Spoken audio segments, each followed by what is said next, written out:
बिस्मिल्लाहिर्रहमानिर्रहीम। My dear students, अस्सलाम वालेकुम। आप देख रहे हैं मैथ विद यासिर फ़ात। Dear students, first year Karachi board हमारे पास जो है पेपर है हैदराबाद बोर्ड का।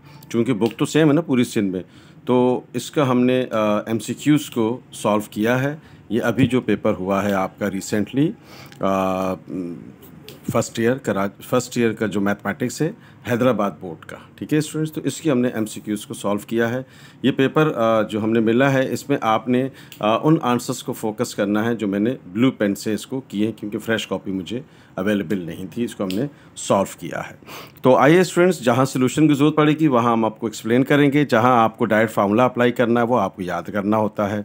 तो अब देखें, क्वेश्चन में कह रहा है the product of n geometric means between a and b, ये होता है ab पावर n/2। ये इसका करेक्ट ऑप्शन है, ठीक है। ये फार्मूला याद रखना है आपने।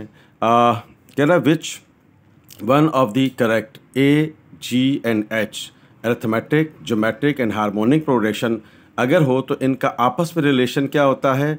अरिथमेटिक ग्रेटर होता है ज्योमेट्रिक से और ज्योमेट्रिक ग्रेटर होता है हार्मोनिक से, ठीक है। ये आपने रिलेशन याद रखना है। अब ये आपको क्वेश्चन दिया हुआ है, इसको आपने जहन में रखना है। ये अरिथमेटिक के लिए भी दिया, AP के लिए भी दिया हुआ, GP के लिए भी दिया और ये HP के लिए दिया हुआ। HP के लिए n की वैल्यू -1 होती है, ठीक है। इसको सॉल्व नहीं कर सकते, पूरा क्वेश्चन है, तो आपने इसकी वैल्यू को याद रखना है, ठीक। फिर आप देखें सिग्मा n स्क्वायर का आंसर क्या है। ये मैंने आपसे क्या कहा कि जो ब्लू से मैंने सॉल्यूशन फाइंड किए हुए, these are the correct answers. आपने बाकी जो मार्क किए हुए इस पर फोकस नहीं करना है, क्योंकि इसकी फ्रेश कॉपी मेरे पास अवेलेबल नहीं थी। तो सिग्मा n स्क्वायर का आंसर क्या होता है, n+1 2n+1/6। इसका ख्याल रखना है, ठीक है। अब क्वेश्चन में कह रहा है कि the probability of getting tail in a single toss of a coin. तो अब आइए हम इसको सोल्यूशन फाइंड करते हैं। तो अब आप देखें कि प्रोबेबिलिटी फाइंड करनी हो, ओके स्टूडेंट्स, तो प्रोबेबिलिटी का हमारे पास फार्मूला क्या होता है, total number of elements in event divided by the number of sample space. तो इवेंट क्या है 1 और टोटल एलिमेंट्स कितने हैं 2, तो फिर आपका आंसर क्या होगा 1/2, और 1/2 is the correct answer of this MCQs, that is the 5th MCQs 1/2। अब देखिए क्वेश्चन में कह रहा है कि n combination 8 is equal to n combination 12। तो इसका आंसर जो है ना आपके पास क्या है 20 है। यह क्या हो जाएगा n-8 इक्वल्स टू 12। तो ये n इज इक्वल्स टू 12 + 8 हो जाएगा, तो ये हो जाएगा 20। तो ये हमारे पास इसका सोल्यूशन क्या आ गया 20, ठीक है। इसका ख्याल रखिएगा।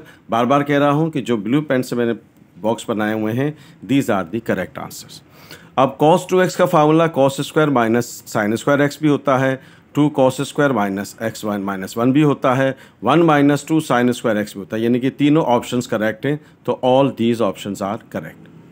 ये लिखा हो 1 - x + x स्क्वायर, तो यहाँ साइन चेंज कर देते हैं, तो ये 1 + x पावर -1 हो जाएगा। यानी कि यहाँ जो माइनस है ये प्लस हो जाएगा और ये माइनस ऊपर आ जाएगा, तो बायनोमियल क्लोज हो जाएगा। ये हमारे पास डायरेक्ट तरीका है। तो लिहाजा 8th पार्ट का जो आपका करेक्ट ऑप्शन है वो क्या है, A है। अब आप देखें 9th पार्ट में कह रहा है कि इसका इन्वर्स फंक्शन निकालें।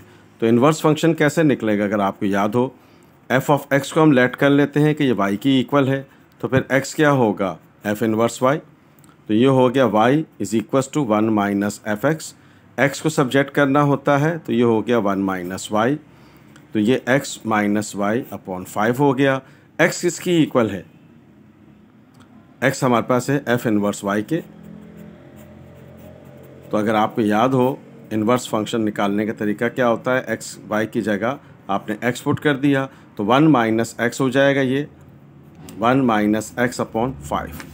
तो ये क्या हो जाएगा 1 - x/5। तो ये ऑप्शन आपका करेक्ट है। इन 90 मिनट्स 45 डिग्री का एंगल बनेगा।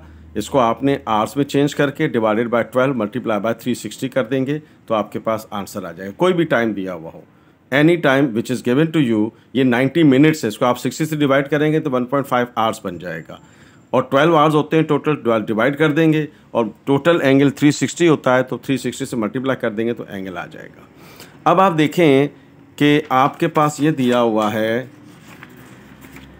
आपको -2 to 0। तो देखें अब -2 to 0 तो इसका मतलब कि एंगल जो है यूँ मूव करेगा, तो 2 to 0 कहाँ होगा, तो ये 0 है, ये 90 है, ये 180 है, तो और ये हमारे पास क्या हो गया 270। तो इसका मतलब क्या हुआ, देखिए ये फर्स्ट है, ये सेकंड है, ये थर्ड है और ये फोर्थ है। तो इसका मतलब है कि 2 to 0 कहाँ ऐड करेगा, सेकंड क्वाड्रेंट में होगा, सेकंड क्वाड्रेंट में, ठीक है, इन द सेकंड क्वाड्रेंट। तो ये कहाँ होगा, सेकंड क्वाड्रेंट। तो मैं 11th पार्ट का आंसर यहाँ करके लिख देता हूँ, सेकंड क्वाड्रेंट, ताकि आपको याद रहे सेकंड क्वाड्रेंट, ठीक है। ये सेकंड क्वाड्रेंट है, इसको छोड़ दीजिए आप, मैं इसको मार्क भी कर देता हूँ, ठीक है। अब sin 3x का फार्मूला क्या है, 3 sin x - 4 sin cube x, ये फार्मूला है, इसको आपने याद रखना है। ये हमारे पास क्या है, ऑप्शन जो है हमारे पास 1 3 2 होता है, सॉरी 3 2 1 होता है, इसका करेक्ट ऑप्शन है। अब आप देखें ये लिखा हुआ है i power 100, iota power 100, iota power 200, iota power 300, iota power 400। तो अब अगर आप इसको सॉल्व करना चाहें तो ये देखें, ये आयोटा 100 लिखा हुआ है, ये आयोटा 200 लिखा हुआ है, प्लस आयोटा 300 लिखा हुआ है, प्लस आयोटा 400 लिखा हुआ है। तो मैं इसको यूँ लिख सकता हूँ 50, मैं इसको यूँ लिख सकता हूँ, आपके पास 100, मैं इसको यूँ लिख सकता हूँ आयोटा स्क्वायर पावर 150, और हम इसको यूँ लिख सकते हैं आयोटा स्क्वायर पावर 200। पावर के ऊपर पावर आ जाए तो मल्टीप्लाई हो जाएगी, तो वही चीज़ आ जाएगी। आयोटा स्क्वायर -1 की इक्वल होता है, आयोटा स्क्वायर -1 की इक्वल होता है।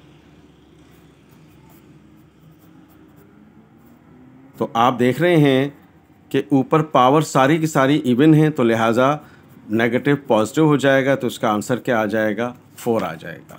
तो लिहाजा इसका आंसर 4 जो है वो क्या है, करेक्ट है। कह रहा है कि a square matrix A is A skew symmetric. तो स्क्यू सिमेट्रिक क्या होता है, अगर हम किसी भी मैट्रिक्स का ट्रांसपोज लें और नेगेटिव के साथ वही मैट्रिक्स आ जाए। हर्मिशियन मैट्रिक्स क्या होता है कि उसका कॉन्जुगेट लें और फिर उसका ट्रांसपोज लें तो ए आना चाहिए। तो ये हमारे पास बी ऑप्शन करेक्ट हो जाएगा। ओके स्टूडेंट्स, तो अब कह रहा है if A is the idempotent matrix then, तो A square is equals to identity matrix आएगा, तो वो ए जो है वो क्या कहलाएगा, आइडेम्पिटेड मैट्रिक्स आएगा। 18th पार्ट का आंसर 0 है। 19th पार्ट का आंसर जो है हमारे पास क्या है, सी इज़ करेक्ट ऑप्शन, और 20th पार्ट का जो है ऑप्शन हमारे पास क्या है, C option is correct. D students, हमने ये 20 MCQs डिस्कस की हैं आपके साथ। ये अभी जो रिसेंटली फर्स्ट ईयर का पेपर हुआ था हैदराबाद बोर्ड का, तो उसका ये बोर्ड का पेपर है, उसके हमने MCQs सॉल्व किए हैं। उम्मीद है कि ये बातें आपको समझ में आएंगी। अपने दोस्तों के साथ ज़रूर शेयर कीजिएगा, दुआ में याद रखिएगा, चैनल को सब्सक्राइब लाजमी कीजिएगा। थैंक यू सो मच, अल्लाह हाफिज़।